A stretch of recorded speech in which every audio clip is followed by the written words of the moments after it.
अस्सलाम वालेकुम जी, अस्सलाम वालेकुम। क्या हाल चाल है जी आप सबके? मैं खैरियत से, अल्लाह पाक आप सबको भी अपने हिफ्ज़ मान में रखे जी, आमीन। सबसे पहले जी यहाँ पे सबको बड़ी ईद की बहुत बहुत ज़्यादा मुबारकबाद। अल्लाह पाक ये ईद बड़ी ईद हमारे लिए खुशियों और कामरानियों का सबब बनाए, आमीन।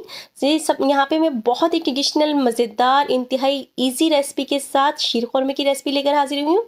बड़ी ईद हो या छोटी ईद हो, हमारे घरों में ये शीर खुरमा बनना तो बहुत ही ज़रूरी होता है।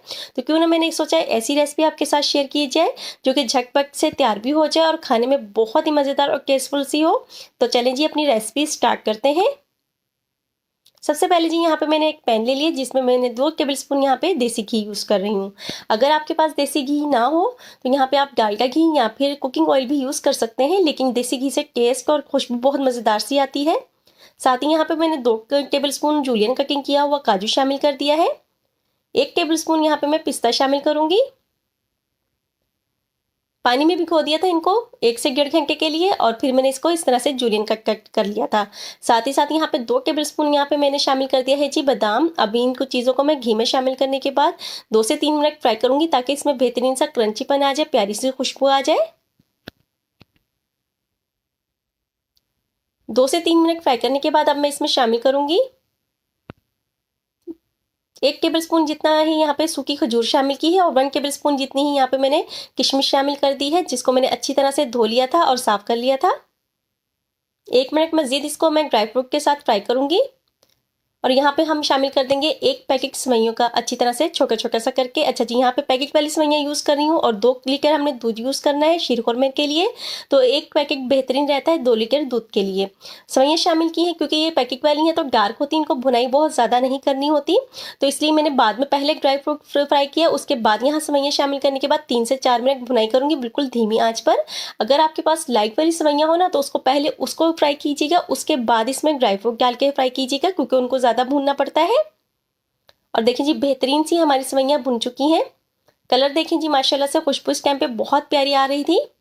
अगर आपको ये गरम सर्व करना हो ना तो ये आप जिस दिन चाँद रात को बनाकर अपने फ्रिज में रख लीजिएगा, बाहर भी ये बिल्कुल भी नहीं ख़राब होता है 1 से 2 दिन।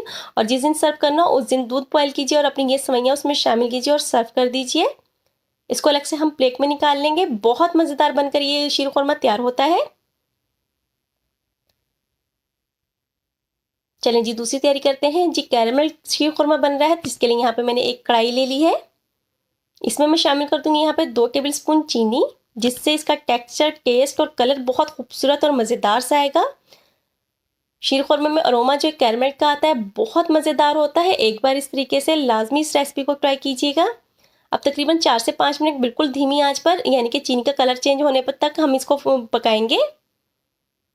यहाँ पे डार्क ब्राउन कैरमल बनाना होगा, यहाँ पे आपने लाइट दोनों तरह से आप बना सकते हैं, यानी कि जितना आपको कलर पसंद हो दूध के अंदर, यानी कि हमारे शीर खुरमे के कलर का डिपेंड इस पे करेगा, तो आप अपने हिसाब से कम या ज़्यादा इसका कलर कर सकते हैं।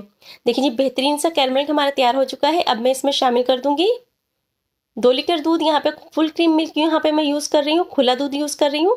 अगर आपको खुला दूध ना पसंद हो या फिर अवेलेबल ना हो तो आप यहाँ पे पैकेट वाला दूध भी यूज़ कर सकते हैं, लेकिन खुला फुल क्रीम मिल्क से बहुत मज़ेदार शीर खुरमा आपका बनकर तैयार होगा। बॉयल आने का वेट करेंगे यहाँ पे हम, ताकि हमारा जो इसमें कैरमल बनाया है वो भी अच्छी तरह से मिक्स हो जाए और हमारे दूध अच्छी तरह से पक जाए। कलर देखें जी कैरमल की वजह से कितना प्यारा हमारे दूध का आया है।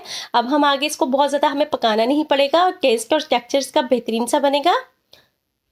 और देखिए जी हमारे दूध में बॉयल आ चुका है। अब मैं इसमें शामिल कर दूंगी 3 से 4 इलायची, उनका मुंह खोल लिया है मैंने। अगर आपको इलायची इस तरह से साबुत पसंद ना हो तो आप पिसा हुआ पाउडर भी यूज़ कर सकते हैं। अगर आपको इलायची बिल्कुल भी ना पसंद हो तो यहाँ पे आप केवड़ा एसेंस या फिर गुलाबे अर्क, यानी कि अर्क का गुलाब का अर्क भी यूज़ कर सकते हैं, उससे भी इसका खुशबू बहुत अच्छी सी आती है। 4 से 5 मिनट मैंने इलायची के साथ दूध को पका लिया था। उसके बाद यहाँ पे जो हमने सेवइयाँ फ्राई करके रखी थी वो शामिल कर दी हैं। अब हम जब तक सेवइयाँ हमारी थोड़ी सी सॉफ्ट हो जाएं, यानी कि 3 से 4 मिनट लगते हैं, तब तक मैं पकाऊंगी मीडियम फ्लेम पे। बहुत ज़्यादा यहाँ पे हमें अब पकाना नहीं पड़ेगा क्योंकि हमने आगे इसके रिच फ्लेवर के लिए खोया यूज़ करना है। अच्छा जी, यहाँ पे आधा कप मैंने मज़ीद चीनी शामिल की है टेस्ट के लिए। अगर आपको फ्लेवर चीनी का ज़्यादा पसंद हो यहाँ पे आप आधे कप से 1 कप तक यूज़ कर सकते हैं, जितने आपको टेस्ट पसंद हो। चीनी शामिल करने के बाद भी मैंने इसको 3 से 4 मिनट पकाया है ताकि चीनी का कच्चापन भी हमारा अच्छी तरह से ख़त्म हो जाए।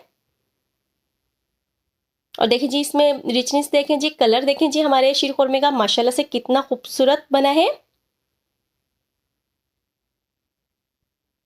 यहाँ पे आप रनी अपने हिसाब से शीरखुरमे के रख सकती हैं। अगर आपने गर्म सर्व करना है तो आप इसको थोड़ा सा थिक रखेंगे, जिस तरह से यहाँ पे मैंने कर लिया है। और अगर आपने इसको ठंडा करके सर्व करना है तो थोड़ा रनी ही छोड़ दीजिएगा, क्योंकि फिर वो जैसे जैसे ठंडा होगा वैसे वैसे वो थोड़ा सा थिक हो जाएगा। और देखें जी बेहतरीन सी हमारे यहाँ ये शीरखुरमा बनकर बिल्कुल तैयार है। अब इसमें रिच फ्लेवर के लिए, मज़ेदार सा टेक्सचर और टेस्ट लाने के लिए यहाँ पे आधा कप मैंने खोया फ्रेश बनाया हुआ यूज़ किया है, जो कि मैंने होम मेड ही बनाया था। फ्लेम को ऑफ कर दिया है, खोया शामिल किया है, अच्छी तरह से यहाँ पे मिक्स कर लेंगे। बहुत ज़्यादा मिक्स नहीं करना, क्योंकि थोड़े बहुत इसमें चंक्स खोए के मौजूद रहें, उससे जब हम ये खाएंगे तो बहुत मज़ेदार सा टेस्ट इसका आएगा। अच्छी तरह से यहाँ पे मैंने मिक्स कर लिया है खोए को। और देखें जी लुक देखें, टेक्सचर देख लें जी, रनिंग आप देख लें जी। यहाँ पे मैंने गर्म, यहाँ पे मैं आपको दोबारा बता रही हूँ कि गर्म सर्व करना था, इसलिए मैंने इसको इतना पकाया था। लेकिन अगर आपने ठंडा सर्व करना हो तो इसको थोड़ा सा रनी हम रखेंगे, थोड़ा सा यानी कि पतला रखेंगे, क्योंकि जैसे जैसे हमारी सेवइयाँ ठंडी होंगी तो वो दूध को सोक कर लेंगे और वो फिर इस तरह से हो जाएंगी। अगर आपको मेरी वीडियोस अच्छी लग रही हैं तो प्लीज़ लाइक कीजिए, शेयर कीजिए, सब्सक्राइब कीजिए, ताकि मैं मज़ीद इस तरह की वीडियोस आपके लिए बनाती रहूँ। ये तमाम प्रोसेस फ्री है, इसका कोई चार्ज नहीं होता। सर्व कर लेंगे जी, जैसे मर्ज़ी सर्व करें, चांदी के वर्क लगाएं या फिर मज़ीद इसमें ड्राई फ्रूट यूज़ करें। बहुत मज़ेदार, बहुत ही स्पेशल सा मीठा हमारा बनकर बिल्कुल तैयार है। इस ईद पर इस रेसिपी को मेरे तरीके से एक बार लाजमी ट्राई कीजिएगा, यकीनन ये रेसिपी आपको बहुत पसंद आने वाली है। इसके साथ ही मुझे इजाज़त दीजिए। अल्लाह हाफिज़।